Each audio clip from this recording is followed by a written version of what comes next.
Yep. All right, you got it?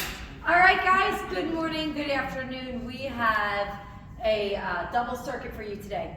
There's 5 stations around the room, 10 exercises, okay? So each station has 2 exercises at it.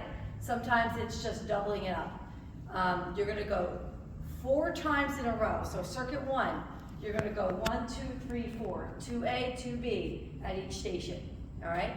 We're gonna go 4 times in a row for circuit 1, 4 times in a row for circuit 2, and then just 2 times in a row for circuit 3, all right? It's gonna be 45 on, 12 off, 4 in a row for 1, 2, and then 2 in a row for 3. Make sense? So every time you see a number, just think 2.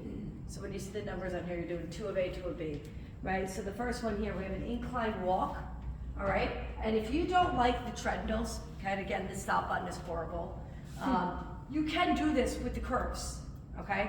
And if you don't like either of them, yes, you can do another piece of cardio equipment, all right? I don't want to force you on something that doesn't make you comfortable or that you just simply hate.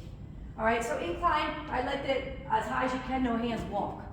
So for the first 2 rounds, I'd like you to go forward. In the second round, you're going to drop it down to, let's say, like a 2-2, turn around, watch that stop button, and go backwards.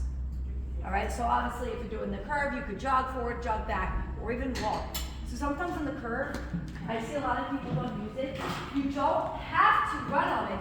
You could go here and walk. See how I just keep like a bent leg like this, keeping my legs engaged. Same thing with reversing it. Here. You keep it slow. You don't have to jog it either.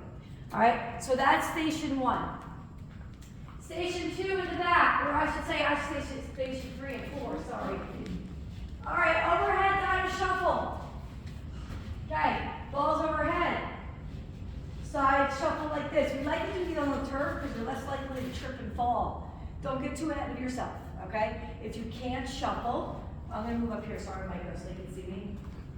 You can do a side squat ball. I just like that ball overhead to hold it. You need to bring it down for relief for a second, then bring it back up. Maybe go 2 down, 2 up.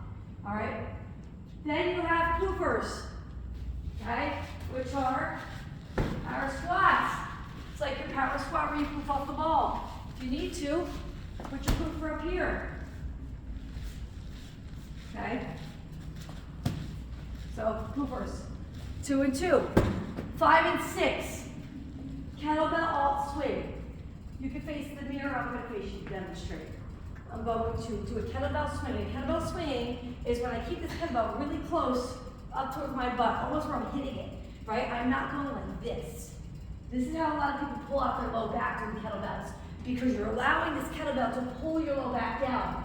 Notice this is more of a humping motion. I know it sounds silly, but that's the best way to describe that hip rotation, not the falling down. It's like crucial. And if you just have to sit here and practice how to do a proper kettlebell swing without incorporating the side step, I'm okay with it, right? So look at the T-Rex arms. My arms do nothing. The only thing going, I say it's your Happy Gilmore all in the hips, thrusting forward to give it momentum. Then, step, just a little touch back, step. So you gotta thrust hard enough that you have enough time to step and catch. If you try to go here and let it swing back down, you're gonna feel awkward, right? So you gotta catch it.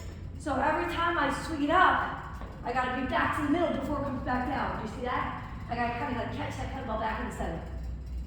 If it's too complicated, please just stay here for round 1, okay? And then you could do a power step for round 2. Make it easier on yourself. Don't go crazy if you can't get there. However, we do have a lot of time to work on it. All right, next, your second exercise here. You're gonna get in like you're doing a hack squat. I'm gonna have you guys go this way because this floor's gonna be all taken out. Lean forward. You can do a plank jack or mountain climber. All right? The farther forward you are, the easier. The under, the harder. And my shoes are new, so I'm just gonna keep sliding. So I may have to put like a plate there. These shoes haven't broken in yet. All right, so again, you want to do it straight arms. You want to make sure you're down with the half squat. All right, landmine. Lunge and press. If you can't lunge, then you just press. Or you can squat and press. All right, so I'll show you the lunge and press first. So because it's 4 rounds here, it's going to be right side, left side on this exercise, and the next one's going to be right side, left side. All right, so lunge, press. You could just do a mini squat press, or you could just stand here and just press. Whatever feels good for you, okay? Then you'll do the other side. And the B exercise is landmine rotation. That is where I take this landmine to the middle of my thigh, coming up, almost like you want to stretch into your back here. I like to get on my tippy toes, and then bring it down into a crunch. Notice this motion I'm doing here. I'm not like stiff as a board. I'm really trying to crunch right here. It's like an ab exercise. So it's a crunch, and then up and stretch. You can take it slow and around, and then down and crunch again. So it actually should feel good when you go up to stretch. Your arms are going to be tired from that pressing. So take an extra couple seconds down here to squeeze your core. All right? If you get too tired in your arms from the pressing, you can simply just do it like this. Get like a 5-pound dumbbell, up and down like this, and you can do it with just a dumbbell. Make sense? Cool. All right, last one. We have EQ hurdles, which are these. If you don't feel comfortable going through the hurdles, if you know that you are maybe flat-footed or you're just flopping with them, okay, you can do it back here. Just invisible, all right? And then when you come around, you and your partner can decide. You can stay here for the 2 rounds and then jog back, and you guys can keep going around. Or you guys can make this a big circuit for all 4 rounds. This one you can do many things. Bench march down one leg. Okay, you stay low, bench march. All right? Here. And if your friend wants to do it on a higher platform, they can. These are here just to play if you want to. You can also like shuffle in, shuffle out, whatever you want. And then if you're going to do the other leg, you obviously pick up the bench march in the other leg. You can also go up, down, down. Okay? So, or a jack. Whatever you're doing, you're taking it up and you're taking it back. So it's up to you. If your partner wants to stay here for 2 and you stay here for 2, cool, and then you switch. Or you could hurdle up, take it down. Hurdle up, take it down. Make sense?